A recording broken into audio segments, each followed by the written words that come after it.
This is Morning Express. Today happens to be the 4th day of October 2015. Later on, we're going to be looking at the way it is, some of those stories that took center stage over the weekend and what implication they have on the country, what they mean. And remember, you're welcome to join the conversation. The Twitter handle is at Michael G. Gitonga. For now, let's take a look at the dailies, and I'll start off with the Standard, where the headlines is cases of defilement within families hit a shocking level. This is quite sad and quite tragic that they're actually on the increase, and the Chief Justice sounded the alarm as 6,000 more cases of sex abuse of young children reported in 2014. And let me just look at some of those figures. Previously, from the records that are there was 7,727 cases of child abuse within the family. This has increased with 6,000 more cases, bringing the total to 13,828 cases, which are in court in various parts of the country. Defilement is emerging as a challenge of epidemic proportion, says Chief Justice Willie Mutunga. And child helplines have been opened, but these are also recording higher and higher cases of child abuse. In the same year, 30 girls were abused by their brothers, while 38 others by their grandfathers, uncles, and recorded to have preyed on 14 boys and 138 girls. In a rare occurrence, boys were victims of their aunts in 8 cases. So this would make an interesting read, but also revelation to families, so that you'll be careful. Sometimes, actually more often than not, you'll find child abuse is not done by a stranger. It is somebody who is very welcome to the home. It is somebody that is known to you, that is well known to the children. And as a result, we have to be very, very vigilant. I do have a friend who has girls, I think, who are about 14 and 12. And he tells me even when his relatives are in the house, he locks them in their bedroom. He makes sure that when they go to sleep, he locks their bedroom and nobody has access to that room. At some point, you might think it's extreme, but with these statistics, maybe he's got a point. Also at the front page of the Standard, mixed reactions to parastatal appointments.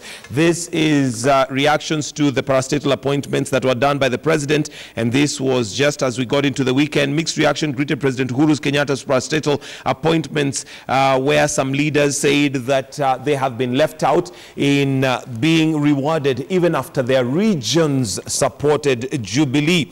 But we also have quite a number of professionals that were put in this particular appointments. We also have young people that were given some responsibilities, and also important to note that there is 2/3, I think, out of the appointments that are made, at least 1/3 recognizes as female appointments, which of course is in line with the Constitution. And for you to get details of that, please get yourself a copy of the Standard. On page 2, there's some interesting pictures there. The joy of owning a bull. And this is Evans Kidero and His Excellency the President. And this was during the opening of the trade fair, which took place on Friday last week. And this was a bull that was auctioned for 1.1 million Kenya shillings. And I think there are pictures there showing the reaction of the President and Kidero as they own a bull. But of course, we are hoping that the President will not release his bull to eat Kidero's grass. And yeah, hopefully, I understand the bull has actually even been donated, and let's see, it's been donated, I guess, to be had as meat to somebody. I'm trying to see who it was donated to, but also Kidero got himself one that was worth 950. It's written 950 million, but I think it's 950,000 Kenya shillings. Those bulls do cost an arm and a leg, literally, but looking at them, they definitely have got the pounds on them in terms of meat and weight. All right, on to page 3. We've got the El Nino watch, and we've already given you some of the warning areas, some of the areas that are expected to have mudslides and flash floods, and also some of the things that you and I need to do just to ensure that we take precautions. For instance, not to travel around if you do not need to to make use of communication rather than move from point A to B. If you're able to solve that problem via telephone or email or Skype or Viber, we've got many communication, IMO, we've got so many communication avenues nowadays. Please ensure that you do that rather than drive and find yourself in a fix. Let's move on to page 4. Presidents launch key road projects, and this is the president of Tanzania and Uhuru Kenyatta, the president of Kenya, were launching the road that's going to connect Kenya and Tanzania, and they launched the multinational Arusha Holy Taveta Mwatate Road Project, a crucial transport corridor in East Africa that links the northern corridor. Of course, we do know, and we'll bring you details as we go along on the elections that are going, not the elections, but the campaigns that are going on in Tanzania currently. And of course, we have it's a two-horse race. It's meant to be a two-horse race. We've got Magufuli, John Pombe Magufuli, and Edward Lowassa, who are battling it out to see who's going to be the next president for Tanzania, and that's going to be happening on the 25th. That's when Tanzania goes to the polls and decides who is their next president.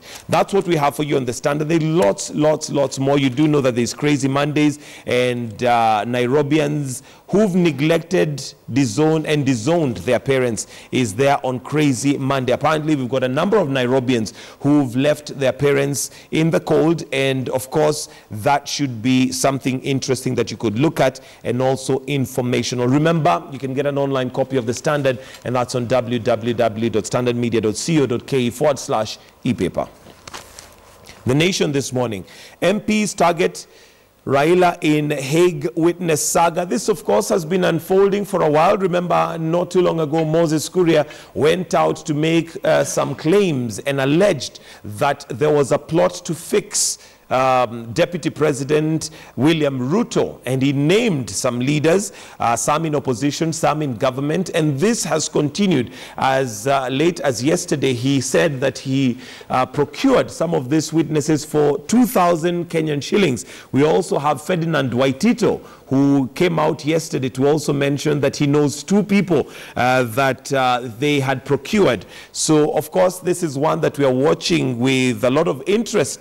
We don't know how valid and how true it is, but there is also information that there is the ICC would like to see Moses Kuria and question him on some of these allegations, to which his response has been he is willing to speak, he is willing to talk to the ICC, but on condition that this is done in the precincts of Parliament. Of course, we do know that MPs have immunity within the precincts of Parliament, and that may be the reason why he wants to do that. And as to whether that is going to happen, this week I'm sure will reveal a lot. Also on the front page of the Daily Nation, expect floods this week. Experts warn. We've already gone through that and given you some of those warning areas and the precautions that you and I must of needs take. And we also have, let's look at page 5. Munya, big no to killing parties for JAP. Now, there has been a campaign, or there has been wind that some of the smaller parties would be swallowed in to form one big party known as Jubilee Alliance Party. And this would be the vehicle that Jubilee would be looking at using towards 2017 elections. But according to Council of Governor Chairman Peter Munya, he has accused people who want parties in the Jubilee coalition to be disbanded to join President Uhuru's JAP as killing democracy. Now, his argument in this particular state is to say that when you kill those small parties and merge them into one, then you kill the voice of democracy. And you know, you and I do know that democracy is really having the opportunity and the ground and the field and the space to say what you have to say, despite the fact your views might be different from others. But when you have one big party, then how do you air your views? Do you have the capacity and ability to twist and have your views had in that particular one big party? Finally, before we finish the newspaper review, on page 9, There is Uhuru scores big on gender.